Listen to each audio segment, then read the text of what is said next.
Welcome to Talk to Me Africa. On this platform, I talk anything and everything African. I am African and I love Africa. I believe Africans have a lot to offer to the world.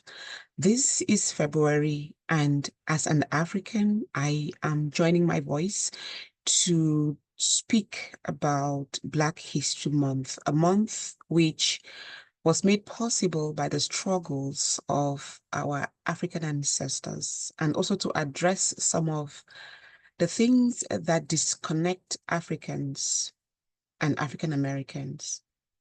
Whenever I meet an African American, I always want to have a conversation so bad.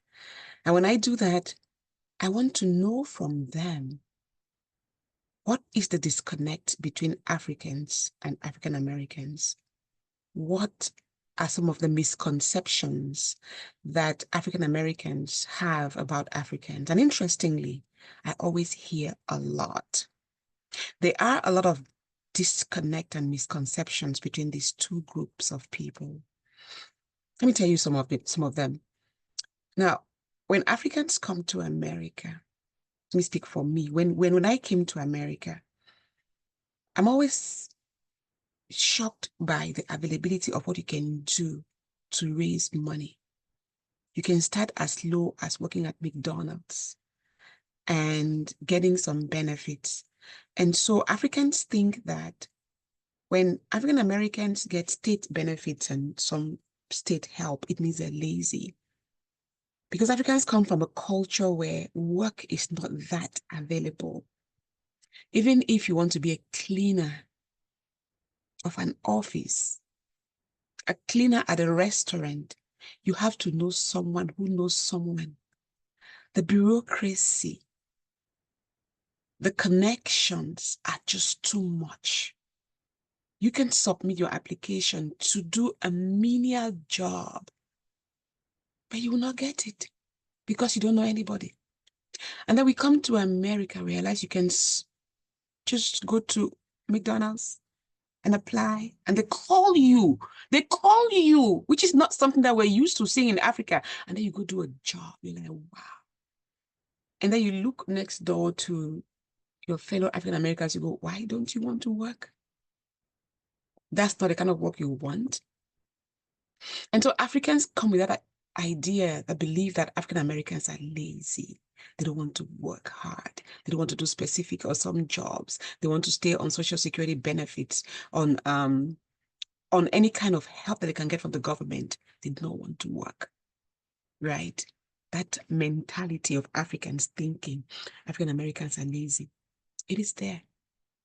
And then one thing I have heard from African Americans about Africans is that Africans are very cultural. They are stuck in their traditional ways. They need to get out of the cocoon that they've lived in for so many centuries and be civilized, in air quotation. In air quotations. A culture is a beautiful thing. It is hard for people to depart from their culture, especially if you were bred in that culture itself. And so when we come to America, you don't expect us to start behaving differently. I'll wear my African clothing. I'll speak the way I'm speaking right now with my African accent. If that is uncivilized, then that is okay. But let me say this. We share a lot in common as Africans and African Americans. We do share a lot in common. Now, take you back to slavery. Your experience with slavery as African Americans, I can never understand. But from my readings and talking to other African Americans, I've come to realize and understand that the scars that you bear from slavery are still there. They are still very visible. Hundreds of years later, I have made it my duty to read books about slavery, and I have come to learn a lot about African Americans. Even when slavery was ended, where do you go start your life? Some rather stay as servants and serve the master because they didn't know what to do. They were not given lands. Where do you start? It was hard for them to be free. They're used to servitude. Where do you start? And even when they got the possibility to start, the Black Wall Street is burned. They don't have access to wealth, to property. They can't have access to loans from the bank to buy property. I get it. That experience is painful. It's hurtful.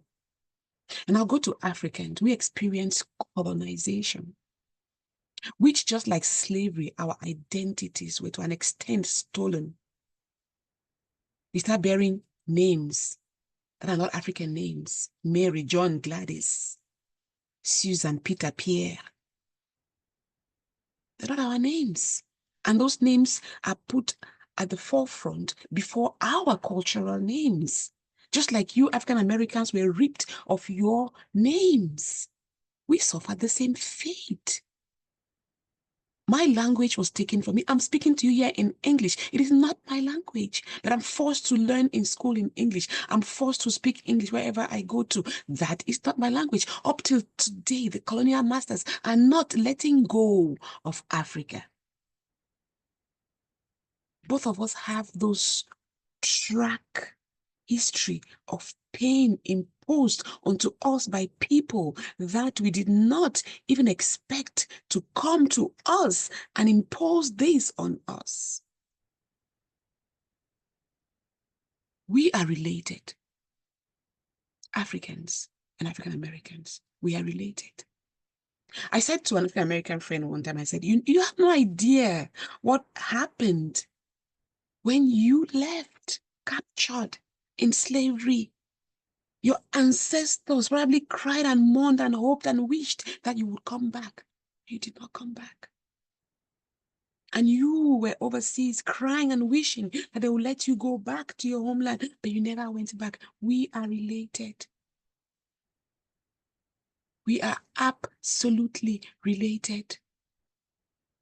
You listening to me right now, you could be my sibling from hundreds of years ago. The scars you have from slavery and the scars I have from colonization. We are related. So the only way we can forge ahead is to know that we are related and start having these conversations. What is it that I don't like about you? And if I don't like this about you, let me know why. Let me talk to you about it. And so I always try to talk to African Americans about what they think about Africans and just share with me why you have all these misconceptions and why I also have them. Unless we start bringing those conversations to the table and talk about them, this divide between Africans and African Americans is not going to go anywhere. Today, I'm so proud of many African Americans who are going back to Africa to find their roots, to just visit, to just know what the motherland looks like. Please do that if you haven't yet done so. Just go see it. It'll be nostalgic, but create that connection and that bond. Black History Month is not just for African Americans, not just for Africans, it's for all the descendants with melanated skin, because we are all related, no matter where we are. Let's start having these conversations and bridging the gap. Thank you.